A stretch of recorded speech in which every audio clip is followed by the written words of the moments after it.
የራሳችን ኑሮ እንኑር። ሕይወት በፉክክር የተሞላች ነች። ከአንድ ሰው ተሽሎ መገኘት በእርግጥም የተሻልክ ሰው ሊያስመስልህ ይችል ይሆናል። ነገር ግን ከአንድ ሰው አይደለም። ከብዙ ሰው እንኳን ተሽለህ ብትገኝ ራስህን በሚገባው ልክ ማሻሻል ካልቻልክ የተሻለ ሰው ልትሆን አትችልም። ራስን ስለመገንባት ስታስብ መነሻህ ሌላ ሰው ከሆነ ሩጫህ ሰው ለመቅደም እንጂ የቀደመ ማንነትህን ማሻሻል አይሆንም።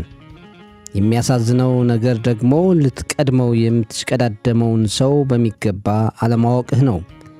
እንዴት እዚህ እንደደረሰ፣ ምን አይነት ሁኔታ ውስጥ እያለፈ እንደሆነ፣ ምን አይነት ጫናዎች እንዳሉበት፣ እንዴትስ የዛሬ ደረጃውን እንደተቆናጠጠ የምታውቀው ነገር የለም። ማንም ሰው ሕይወቱ ላይ ለውጥ ማምጣት የሚፈልግ ከሆነ እያንዳንዱን እርምጃውን ከሰዎች የመነጠል ግዴታ አለበት። በስተመጨረሻ አብሮት የሚቀረው ተፎካካሪው ሰው ሳይሆን የተሻሻለው ማንነቱ ብቻ ነው። ብዙ ሰው ታውቅ ይሆናል። ከብዙ ሰው ጋርም ኅብረት ፈጥረህ ከብዙ ሰው ጋርም ሰርተህ ይሆናል። ዛሬ ግን ሁሉም አብረውህ አይደሉም።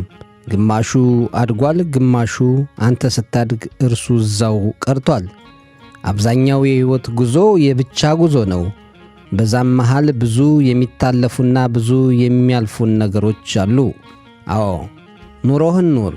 መስታወት ፊት ቆመህ የራስህን ገጽ መመልከት ሲኖርብህ ካንተ እንደሚሻሉ የምታስባቸውን ሰዎች ሕይወት እየተመለከትክ ራስህን የማይረባ ቅዠት ውስጥ አትክተት።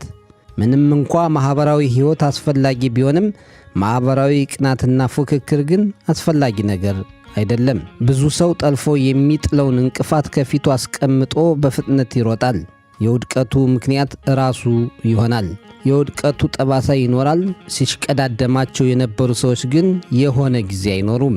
አንድ ሰሞን የሌላው ሰው ካንተ በልጦ መገኘት ከምንም በላይ ያሳስብ ይሆናል። የሆነ ጊዜ የእርሱ አለማደግና የጓደኛው ማደግ ያብከነክነው ይሆናል።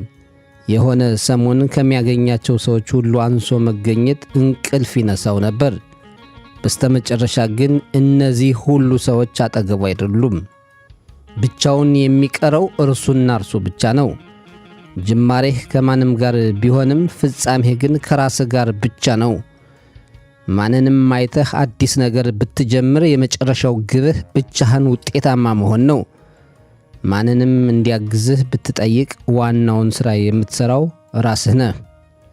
አዎ ለብቻ መጓዝ ከባድ ነው። ለብቻ የሚፈልጉትን ሕይወት መምራት ቀላል አይደለም። በስተመጨረሻ የሚሆነው ግን እርሱ ነው። ረዥሙን የሕይወት ጉዞ የምትጓዘው ብቻህን ነው። የሚያዝንልህ የሚደግፍህና ሕይወትህን የሚያቀልልህ ሰው ትፈልግ ይሆናል። ብቸኛው ከልቡ የምትፈልገው ነገር ግን የሚያደርግልህ ሰውም አንተ ራስህ ነህ። ሁሉም ሰው የራሱ ሕይወት አለው። ሁሉም ሰው ከባድ አሳሳቢ ጉዳይ አለበት። ሁሉም ሰው የግሉ አጣብቂኝ ውስጥ ነው። ያንተ ጭንቀት ያንተ ብቻ ነው። ያንተ ውድቀትም ያንተ ብቻ ነው። ጭንቀትህን የሚካፈል ከውድቀትህም የሚያነሳህ ሰው ካገኘህ እሰየው። ካላገኘህ ግን የራስህ ሙሉ ኃላፊነት ከራስህ ነው። ወራጅ ወንዝ በነጻነት የሚፈሰው የራሱን መውረጃ ስላገኘ ነው። ያንተም ሕይወት በፈለግከው መንገድ የሚሄደው በራስህ አቅጣጫ ስትኖር ብቻ ነው። አንተ እስካላመንክበት ድረስ ሰው ስላደረገው የምታደርገው ነገር አይኑር። ያንተ ምርጫ እስካልሆነ ድረስ ሰው ስለመረጠው የምትመርጠው የሕይወት መንገድ መኖር የለበትም። የራስህን ሕይወት በሚገባ መኖር ላይ አተኩር። በየቀኑ ራስህን አሻሽል። የሚገባህን ስፍራ ከፍታም ጨምረህ ተገኝ። ራስህን ቃኝ። ራስህን አርም። ራስህን አስተካክል። ራስህን አሳድግ። አንተ ላንተ ሁን። የሌላውን ሕይወት ለሌላው ተው። የራስህን ሕይወት ራስህ ምራው። የጽሑፉ ምንጭ ምርጥ ጽሑፎች።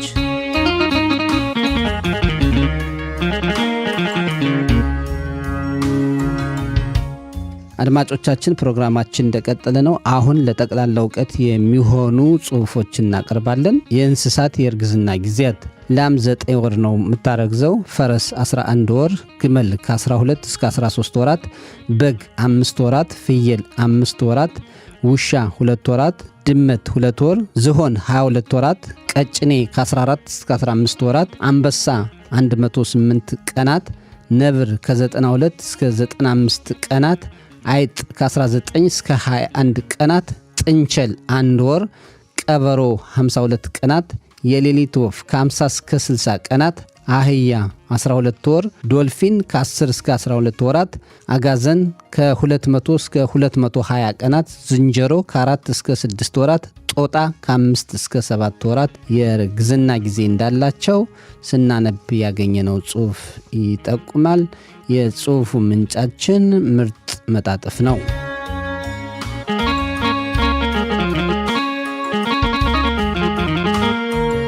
ብሶብኝ አደረ። ታምሜ ተኝቼ ሊጠይቁኝ መጡ። እንዳገባባቸው በሰልፍ ተቀመጡ። በጠባብ ሳሎኔ ካልጸዳች በቅጡ ሰው ናፋቂ ዓይኖችም በተስፋ ፈጠጡ።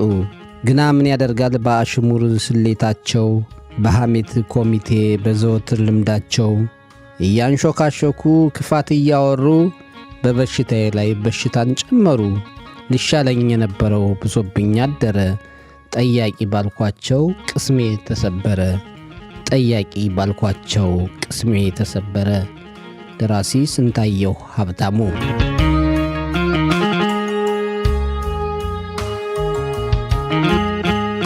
እውነተኛ ፍቅር ነጋ ጠባ ቀልጦ እንደ ፈሳሽ ጅረት የራሱን ዕጹብ ድንቅ ዜማ በመቀኘት ሌቱን ወደ ህዋ ሽቅብ ወደ ጠፈር ሲንቆረቆር አድሮ ለቀጣይ ቀን ማፍቀር ካለፈውም በላይ ፍጹም ብቁ ሆኖ ማልዶ የነቃበት ልብን አመስግኖ በዋለበት ቦታ መልሶ ለማደር ይችል ዘንድ ራሱን ከማብቃት በስተቀር ከኛም ይፈልገው የለም ሌላ ነገር። እውነተኛ ፍቅር።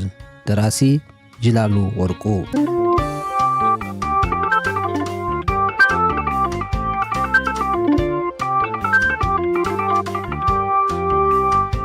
ሕይወትን ሊያበላሹ የሚችሉ መጥፎ ልምዶች፣ አንደኛ ገንዘብ መውደድ ነው። ገንዘብ እንዲኖረን ማድረግ እንጂ ገንዘብን ወደን ብቻ ገንዘብን ማምለክ የለብንም። ገንዘቡን እንድንጠቀምበት ነው መሆን ያለበት። ሁለተኛው ዘረኝነትና ጥላቻ ነው። ዘረኝነት ወይም ጥላቻ አንድን ሰው በመጥፎ ሁኔታ እንድናየው ምንም ችግር ሳይፈጥር የሚያደርግ ስለሆነ ዘረኝነትን ወይም ጥላቻን ከውስጣችን ማስወጣት አለብን። ሦስተኛው ሴሰኝነት ወይም ዝሙት ነው። ሴሰኝነት ወይም ዝሙት ሕይወትን ብኩን የሚያደርግ ነው። ታማኝነትን ማስፈን ይገባል። አራተኛ ስንፍና ወይም ዳተኝነት ነው። ስንፍና በጣም የሚጎዳ ነው። ሰርቶ መብላት ግድ ይላል። በሕይወት ሰርተን ካልበላን ለሕይወታችን መጥፎ ነገርን ያመጣል። አምስተኛ ውሸት ወይም ከሃዲነት ነው። ውሸት መናገር በሕይወታችን ውስጥ ታማኝ እንዳንሆን ያደርጋል። ሰዎች ይሩቁናል፣ ይሸሹናል፣ አመል ነው ስለሚሉ በተቻለ መጠን በእውነት በትክክል በሐቅ መንገድ መሄድ አለብን። ስድስተኛ ማስመሰል ነው። ያልሆኑትን፣ ያልሰሩትን፣ ያላደረጉትን እንደሰሩ፣ እንዳደረጉ፣ እንደፈጠሩ መናገር ይሄ ለውድቀት የሚዳርግ ትልቅ ምክንያት ነው። ሰባተኛ ቅናት ወይም ምቀኝነት ነው። የሰራን ሰው ማድነቅ፣ ጥሩ ያደረገን ሰው ማበረታታት እንጂ በሰራው ነገር መቅናት ወይም በሰራው ነገር ምቀኝነትን ማሳየት ሕይወትን የሚያበላሽ ነው። ጥሩ ለሰሩ ሰዎች አድናቆት መቸር አለብን። መቅናት ወይም ምቀኝነትን ማሳየት የለብንም። ስምንተኛ ትዕቢት ወይም መታበይ። በአንድ ነገር አድርጌያለሁ፣ ሰርቻለሁ፣ እንዲህ ነኝ፣ ከኔ በላይ የለም፣ የተሻልኩ ነኝ፣ እንደዚህ አድርጌያለሁ እያሉ መታበይ ወይም እንዲሰርቻለሁ እያሉ ውስጥን ማኩራራት ጥሩ አይደለም። የሰሩት ያደረጉት ነገር በገሃድ ምስክር ሆኖ እንዲታይ ማድረግ ነው እንጂ ትዕቢትን ማሳየት ተገቢ እንዳልሆነ ምሁራን ይናገራሉ። ምንጫችን ምክረ ትምህርት ነው።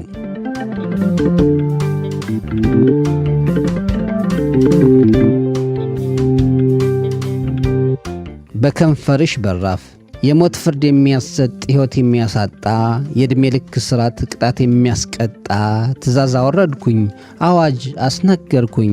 በከንፈርሽ በራፍ ማንም ሰው እንዳልፍ እኔ ነኝ ንጉሡ፣ ለእኔ ነው ዙፋኑ። አንቺ እኔ ስትወይ ነው ሕዝብ የሚታዘዘኝ፣ ብርሃን የሚሆን የጨለመው ቀኑ። ደራሲ ሳላምላክ።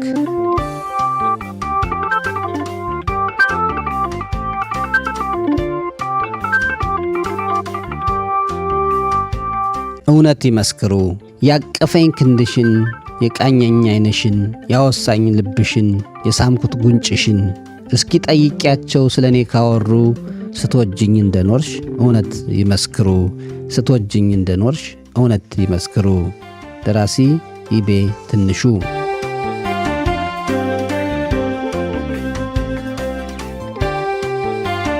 ናፍቀሽኛል ናፍቃኛለች።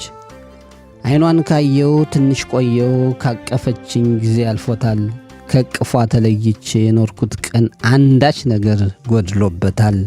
አንዳች ነገር ያንቺ ፍቅር፣ አንዳች ነገር የገነት ቁልፍ የሳቅሽ በር፣ አንዳች ነገር ናፍቃኛለች ርቃኛለች። ናፍቆት ልቤን አቁስሎታል፣ መራቅ ውስጤን አድምቶታል። ናፍቃኛለች ያለሷ አቅፍ አለሁ ማለት በምን አቅም? ያልኖሩት ቀን ልብ ይሰብራል፣ ቢያጥቡት እንኳ ፍቅር አይለቅም። ናፍቃኛለች። ደራሲ መላኩ ደምሴ።